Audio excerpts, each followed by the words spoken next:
విశాలమైన ఆ గదిలో అద్దం ముందు నిలబడి లావణ్య తన రూపాన్ని ఒకటికి రెండుసార్లు పరిశీలించుకుంది. ఆమె వేసుకున్న ఆ సాధారణ నూలుచీర, చేతిలోని పాత ప్లాస్టిక్ సంచి చూస్తే ఎవరైనా ఆమెను ఓ సామాన్య మధ్యతరగతి అమ్మాయి అనుకోవాల్సింది. కానీ నిజానికి ఆమె నెలకు 2,00,000 రూపాయల వేతనం అందుకునే ఒక ప్రముఖ కంపెనీలో హ్యూమన్ రిసోర్సెస్ మేనేజర్. గత 2 ఏళ్లుగా ఆమె రాహుల్ను గాఢంగా ప్రేమిస్తుంది. మరియు త్వరలోనే వారి వివాహం జరగనుంది. ఈరోజు రాహుల్ తన తల్లిదండ్రులకు లావణ్యను పరిచయం చేయడానికి తన ఇంటికి ప్రత్యేకంగా ఆహ్వానించాడు. అయితే రాహుల్ కుటుంబం అత్యంత సంపన్నమైనదని, మనుషులను వారి ఆస్తులు, హోదాలను బట్టి మాత్రమే అంచనా వేస్తుందని లావణ్యకు ముందే తెలుసు. అంతకుముందు రాహుల్ అన్నయ్య వివాహం ఆర్థిక కారణాల వల్ల తీవ్ర వివాదాలతో ముగియడంతో ఈ కుటుంబం కోడలి విషయంలో చాలా కఠినంగా ఉంటుంది. అందుకే లావణ్య తన అసలు హోదాని, 2,00,000 సంపాదనను పూర్తిగా దాచిపెట్టి ఒక సాధారణ పేద ఇంట్లో పుట్టిన ఉద్యోగినిగా నటించాలని నిర్ణయించుకుంది. ఇలాంటి ప్రమాదకరమైన నాటకం అసలు అవసరమా లావణ్య అని రాహుల్ కంగారుగా ఆమెను ప్రశ్నించాడు. నీ కుటుంబం నన్ను డబ్బు, హోదా చూసి కాకుండా మనిషిగా ప్రేమిస్తారో లేదో నేను స్వయంగా తెలుసుకోవాలి అని లావణ్య నిశ్చయంగా బదులిచ్చింది. అలా వారు ప్రయాణాన్ని ప్రారంభించి ఒక సాధారణ అద్దె కారులో రాహుల్ వాళ్ళ అపార్ట్మెంటుకు చేరుకున్నారు. మెట్లు ఎక్కుతున్నంతసేపు రాహుల్ ముఖంలో ఏదో తెలియని ఆందోళన చాలా స్పష్టంగా కనిపించింది. సరిగ్గా 6వ అంతస్తు వద్దకు రాగానే తలుపు తెరుచుకుంది. మరియు అక్కడ రాహుల్ తల్లి సుమలత గర్వంగా నిలబడి ఉన్నారు. ఆమె ముఖంలో చిన్న చిరునవ్వు ఉన్నప్పటికీ ఆమె చూపులు మాత్రం లావణ్యను అడుగు నుంచి తల వరకు విశ్లేషిస్తున్నట్లుగా ఉన్నాయి. ఆ క్షణంలోనే ఆ అందమైన గదిలోకి అడుగుపెట్టిన లావణ్య జీవితం ఊహించని మలుపు తిరగబోతుంది. ఇంటి లోపలికి ప్రవేశించిన లావణ్యను సుమలత చాలా నిశితంగా పరిశీలిస్తూ ఆహ్వానించింది లోపలికి. ఆ ఇల్లు అత్యంత ఖరీదైన వస్తువులతో, విలాసవంతమైన హంగులతో అమర్చబడి ఉంది. రాహుల్ తండ్రి సూర్యప్రకాష్ గదిలోకి వచ్చి ఎంతో మర్యాదగా లావణ్యతో కరచాలనం చేశారు. అందరూ కలిసి భోజన బల్ల వద్ద కూర్చున్న తర్వాత అసలు సంభాషణ ప్రారంభమైంది. సుమలత చాలా పద్ధతిగా మాట్లాడుతూనే లావణ్య ఉద్యోగం మరియు కుటుంబ నేపథ్యం గురించి ఒక్కొక్కటిగా ఆరా తీయడం మొదలుపెట్టారు. లావణ్య తన తల్లిదండ్రులు చిన్న ఉద్యోగులని, తాను మాత్రం ఒక సాధారణ ప్రైవేట్ ఆఫీసులో పనిచేస్తూ నెలకు 30,000 సంపాదిస్తానని అబద్ధం చెప్పింది. ఆ మాట వినగానే సుమలత ముఖంలో తీవ్రమైన అసంతృప్తి చాలా స్పష్టంగా బయటపడింది. మా రాహుల్ ఒక్కడే కుటుంబాన్ని మోయలేడు కదా, అందుకే మాకు కోడలు కూడా మంచి సంపాదనతో ఉండాలి అని ఆమె నిర్మొహమాటంగానే చెప్పింది. రాహుల్ పక్కనే కూర్చొని ఇదంతా చూస్తూ సిగ్గుతో తల వంచుకున్నాడు తప్ప తన తల్లిని ఒక్క మాట కూడా వారించలేకపోయాడు. లావణ్య మాత్రం చాలా ప్రశాంతంగా ఉంటూ వారి యొక్క ప్రతి మాటను ఎంతో ఓపికగా వింటోంది. భోజనం పూర్తయిన తర్వాత సుమలత లావణ్యను మరింత తీవ్రమైన పదాలతో విమర్శించడం ప్రారంభించింది.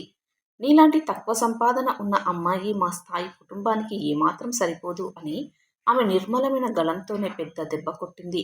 పక్కనే ఉన్న సూర్యప్రకాష్ కూడా తన భార్యను వారించడానికి ప్రయత్నించినా ఆమె ఎవరి మాట లెక్క చేయలేదు. రాహుల్ తన తల్లిని ఆపమని కేవలం చిన్నగా ప్రాధేయపడ్డాడు కానీ గట్టిగా మాట్లాడే ధైర్యం చేయలేకపోయాడు. ఆ అవమానాన్ని మౌనంగా భరిస్తున్న లావణ్య గుండె లోపల తీవ్రమైన ఆవేదన కమ్ముకొచ్చింది. భోజన బల్ల వద్ద వాతావరణం మరింత వేడెక్కింది. మరియు సుమలత మాటలు తీవ్ర రూపం దాల్చాయి. నువ్వు మా అబ్బాయి సంపాదన మీద బతకాలని చూస్తున్న పరాన్న జీవివి అంటూ సుమలత నేరుగా తీవ్రమైన ఆరోపణలను గుప్పించింది.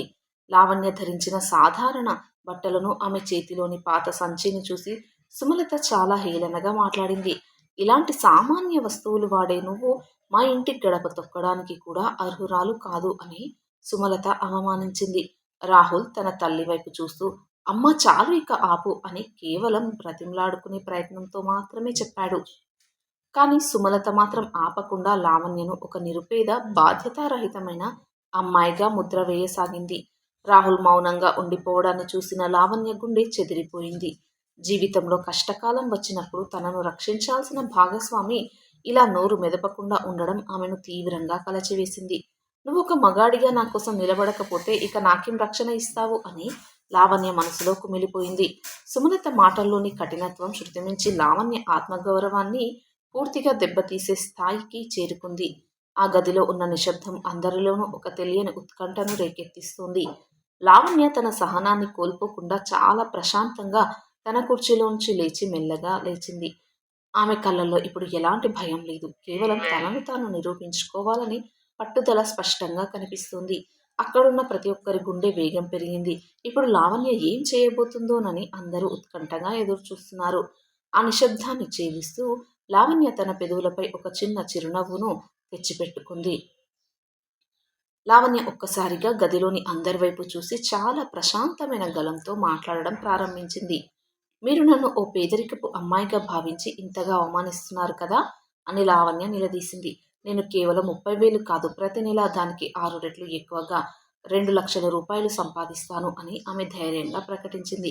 సుమలత ఒక్క క్షణం నిర్ఘాంతపోయి లావణ్య వైపు ఆశ్చర్యంగా చూసింది. అది ఎలా సాధ్యం? నీ దగ్గర అంత సంపాదన ఎక్కడ ఉంటుంది అని సుమలత ఎగతాళిగా నవ్వింది. లావణ్య తన పర్సులో నుంచి తన అధికారిక విజిటింగ్ కార్డును తీసి సుమలత చేతిలో పెట్టింది. ఆ కార్డుపై ఉన్న మేనేజర్ హోదాను చూడగానే సుమలత ముఖం ఒక్కసారిగా పాలిపోయింది. లావణ్య కేవలం సాధారణ ఉద్యోగి కాదు, ఒక మంచి హోదాలో ఉన్న ఆఫీసర్ అని తేలింది. అంతేకాకుండా నగరంలో తన సొంత సంపాదనతో కూడిన ఒక మంచి ఇల్లు తన పేరు మీద ఉందని ఆమె తెలుసుకుంది. రాహుల్ తన కాబోయే భార్య అసలు రూపం చూసి ఒక విగ్రహంలో నిశ్చేష్టుడైపోయాడు. సూర్యప్రకాష్ కూడా ఆశ్చర్యంతో నోట మాట రాక అలాగే చూస్తుండిపోయారు. డబ్బును చూసి మనుషులను కొలిచే ఆ కుటుంబానికి లావణ్య ఇచ్చిన ఈ సమాధానం ఒక గట్టి చెంపపెట్టులా తగిలింది. సుమలత మాట్లాడడానికి ప్రయత్నించినప్పటికీ ఆమె గొంతులో మాట పెకిలించుకురాలేదు. ఆ గదిలో ఒక్కసారిగా మరణించినట్లుగా నిశ్శబ్దం అలముకుంది. తమ చిన్న చూపు ఎంత పెద్ద తప్పిదమో ఆ కుటుంబం చాలా ఆలస్యంగా గ్రహించింది. లావణ్య అక్కడి వాతావరణాన్ని పరిశీలించి తన యొక్క తుది నిర్ణయాన్ని గట్టిగా ప్రకటించడానికి ఇక సిద్ధమైంది.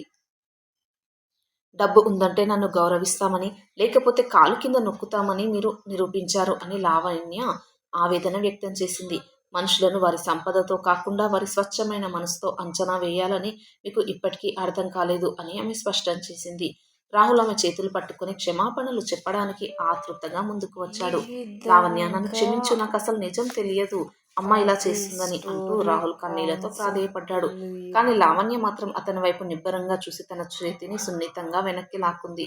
నాకు డబ్బు ముఖ్యం కాదు రాహుల్, కానీ కష్టకాలంలో నా కోసం నిలబడే కనీస ధైర్యం కూడా నీకు లేదు అని లావణ్య తేల్చి చెప్పింది.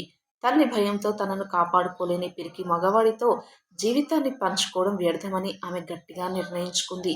సుమలత తల వంచుకొని మౌనంగా ఉండిపోవాల్సి వచ్చింది. లావణ్య తన సంచిని సర్దుకొని ఎంతో గర్వంగా ఆ గది తలుపులు తీసి బయటకు నడిచింది. రాహుల్ ఎంత పిలిచినా వెనక్కి తిరిగి చూడకుండా తన ఆత్మగౌరవానికి ఎప్పుడూ మొదటి ప్రాధాన్యతను ఇచ్చింది. మెట్లు దిగుతున్నప్పుడు ఆమె మనసులో ఒక వింతైన ప్రశాంతత మరియు ఊరట కలుగుతుంది. బయటకు రాగానే చల్లని గాలి ఆమె ముఖాన్ని తాకింది. ఆమె తన తలను మరింత గర్వంగా ఎత్తుకుంది. ఎవరి కోసమూ తన వ్యక్తిత్వాన్ని, ఆత్మగౌరవాన్ని తాకట్టు పెట్టకూడదనే సత్యాన్ని ఆమె ఈరోజు పూర్తిగా గ్రహించింది.